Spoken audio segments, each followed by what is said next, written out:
Hello everybody, Frankie Day here from Frankie Day Models. Okay, that was for this Saturday evening. I have for you video number, I believe it was number 3 or number 2. Video 2. This will be the final reveal. Yep, the final reveal for my Acedmy 1/72 scale SB2C-3 HELLDIVER. Okay fellas, this thing wasn't easy. I think I finished this thing about 4 hours ago. And I've been on it probably about 4 or 5 days now. I've been on this thing. I finally got it done. It's all painted intermediate blue with light gray in the bottom. And probably about 4 or 5 months later after that, then they went to the tricolor. They got rid of the gray and painted the other sides white. They left the intermediate blue on there and they put non-specular sea blue on top of that. So this is the early 1942 color schedule on this here HELLDIVER. It's quite different than most HELLDIVERs everybody sees. Everybody's seen the model of the same HELLDIVER with a 3-tone camouflage. Look, this only has 2.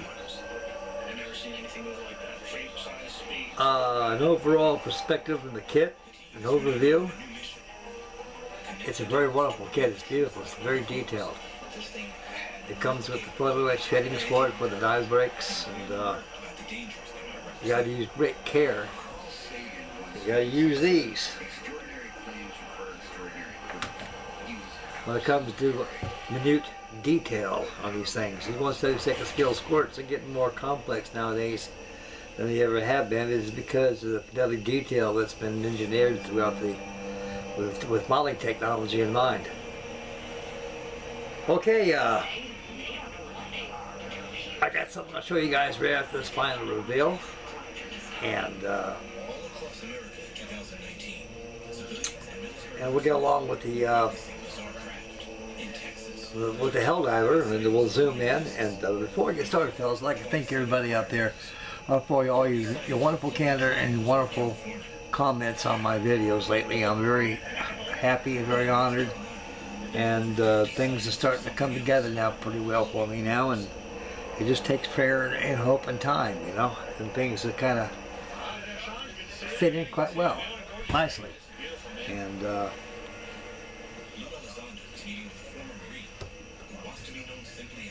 that's about it. And also my new subscribers too. I'd like to thank all my new subscribers. I'm very honored to you guys. Thank you, fellas, for subscribing to me. I'm very honored. Without you guys, I'm just nothing. So you guys have made me like I am today, and I'm very grateful and have a lot of gratitude towards this.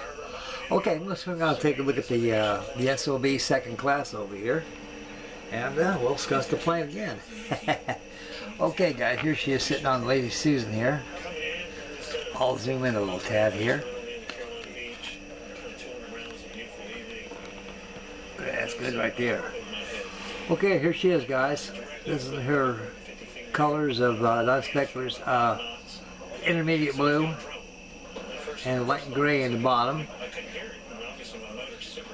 And these HELLDIVERs were they're very, very hard airplane to fly until the pilots got used to them, because they're very heavy on the controls. These things that's why they call it the beast. It takes a lot of strength to manhandle these things. These things, when this thing was designed, you got to realize this thing was based off the prototype, which was the biplane version of this.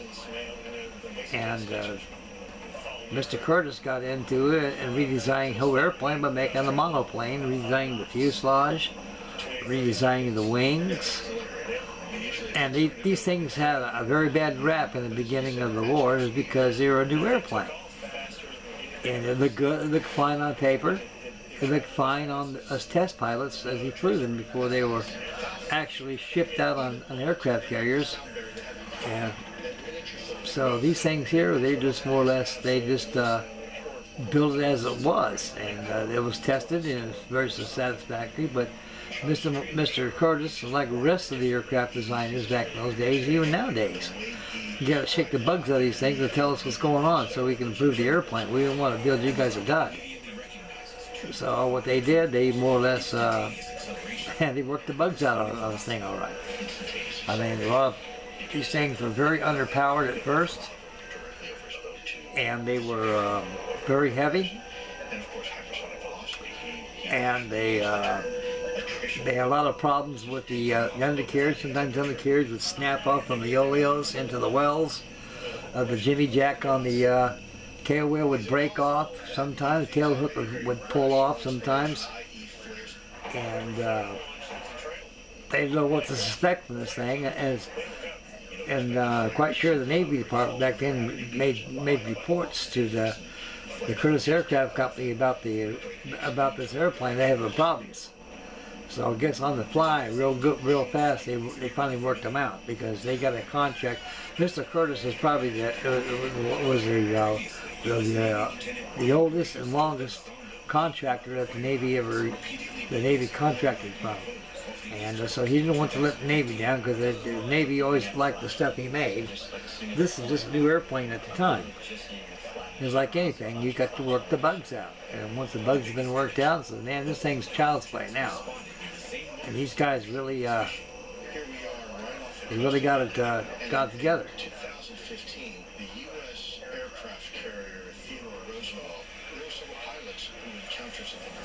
The Helldivers were actually used throughout the war, along with the predecessor, the SB2C-3, which was the mainstay throughout the war, from the beginning until the end of the war. And the Helldivers were given to the French to defeat against Vietnam before we got over there. And so we more or less. But France had these because we didn't have no use for them anymore. After all, they've been superseded by the 86 Skyraider.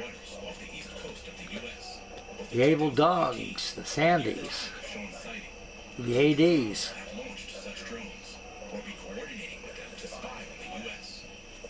So this is a pretty good kit, guys, you know. It goes together very well.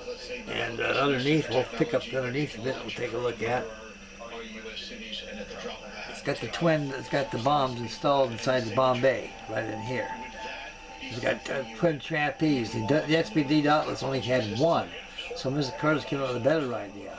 So he used double trapeze. That way this thing during a dive can actually jettison four 1,000-pound bombs and no sweat on the target. And the plane they turn back the carrier because after all, after the bombs have been deployed, it's time to go back to the flat top. This is overappreciated, painted light gray, also intermediate blue on top.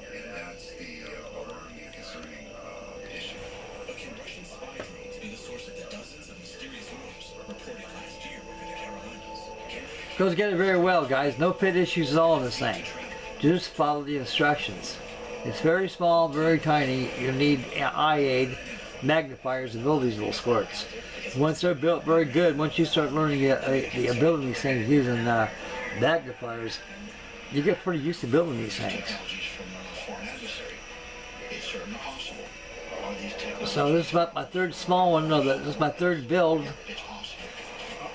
since I moved in the trailer here, and I got lots and lots and lots of room to store to display these things. Okay, that's about it, fellas, right there. And we'll take a close-up a little more.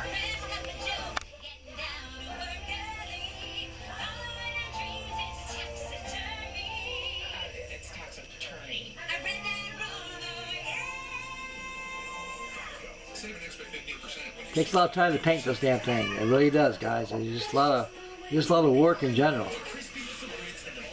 All those stencils they had to put on there, Lord.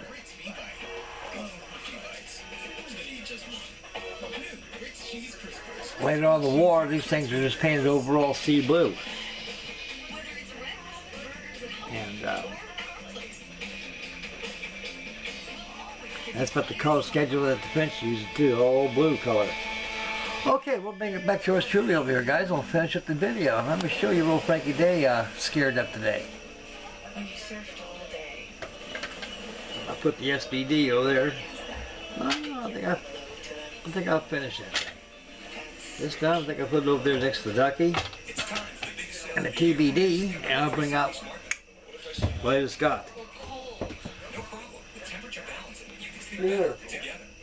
Can it help keep me asleep? Absolutely. It intelligently senses your movements and automatically adjusts to keep you both effortlessly comfortable. Will it help me pick up the mom? You got this. So, you can really promise better sleep? Not promise, true. It's our weekend special. Save $500 on the new Sleep Number 360 smart bed. See, I got one over here. I gotta move out of the way here, Phil, so you can see him a little bit. I'm obstructing the view here. Got them all lined up over there. So, like I say, it don't take much space to be able to display these things. Oh, okay, enough messing around with that. Okay. I broke down today.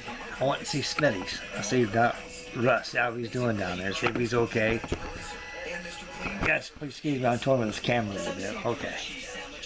I haven't mean to be professional about jacking around these cameras like that, but trying to get that thing in perspective so I can do this. Alright, I went down to Smitty's today to see how he's doing, and he's doing quite well. I see Russ down there, and he asked me how I'm doing, and I told him what happened. He had no idea that the problems I had, and he felt real bad. Oh God, Frank, I'm sorry. I said, well, I'm not alone in this world. It happens to everybody. I just got caught up in it like everybody else. And everybody else is going to go through it one of these days too.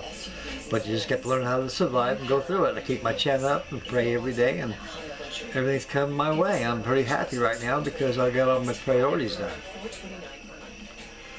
So this here, I got an Airfix 148 scale Supermarine Walrus Mark 1 Silver Wings. This ain't no stranger to nobody on YouTube. All you fellas in this wonderful modeling communities probably got one built already, one in your stash, or thinking about getting one of these. But I don't have no clue of the contents inside this box because I never had one of these before. So Russ says, I'll tell you what, Frank, this thing is $44 and 19 cents. You let me have it for 20 bucks. And I usually gave him $20 plus tax and everything. And it's a real nice kit. We'll do a big box review of this probably next week. And I'm going to finish up. I've got the Barracuda. I have a video for that coming out for you, and probably tomorrow. And when I finish that Barracuda, I might just swing on this thing, or I might swing on something else I'll bring out and show you guys what I'll be doing. So I want to get something a little bigger now, just for a little treat, you know. I consider these a treat because it's a little bigger than 1/72 scale. And it seems like a treat of an airplane. I have to open it up and take a look at it, and we'll make an inbox review of this probably next week. Tonight we have live action series on the Tamiya King George V Battle Wagon. I went and got me some varnish, matte varnish. I airbrushed the varnish on the hull, on the whole model, the seal, all that chalk in there, the pastels. It sealed it. Did it really good. It looked like it was overdone at first, but it wasn't. I knew it was going to happen. Once you seal it, it'll kind of disappear a little bit, some of it, and it'll actually still be spots where it's weathered. It looks just spot on. I think it does. And we'll see that tonight during the live action. Okay, I'm going to put Mr. Walrus over here. Upload the video and prepare for the live action night with Frankie Day. So stay posted to that, fellas. Okay, that's about it. What's going on right now. So I got 3 in the bud already. I got to finish up that Barracuda, and I'm going to get probably on that or something. I don't know. I'll get something out of the closet. I'll drag out. So I'm pretty content. And I hope you all too. Okay, guys. Like I say, always make Mama happy and take care of the little ones and stay focused on your going out, shopping and everything.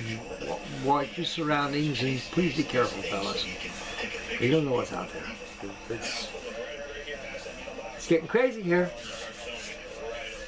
Okay, we'll catch you live action tonight, and tomorrow we'll have the video on the Barracuda, and we'll go from there. So once again, fellas, I'd like to thank everybody again. Thank you very much for your wonderful candor and comments. I'm very honored, fellas. I really am. So that'll be it for me for tonight. So this is Frankie Day signing up for Frankie Day Models. Take care of yourself, and God bless you guys, and make Mama happy, like I always say. Take care of the limits. And we'll catch you on live action, so stay tuned for that. I have a video of that coming up this evening. And we'll try to get a hangout coming out next week. I'll try to use my OBS studio that I uploaded, and I hope everything's in sync, because it worked, you know, it seemed like me, it worked very, very well, you know, but after you upload the darn thing, you actually watch yourself with a monitor how things are not syncing, so I'm going to work on that too. Okay, we'll catch you guys later, and we'll see you tonight. This is Frankie Day signing up, Frankie Day Models. God bless you guys. I love you guys. You guys take care, fellas.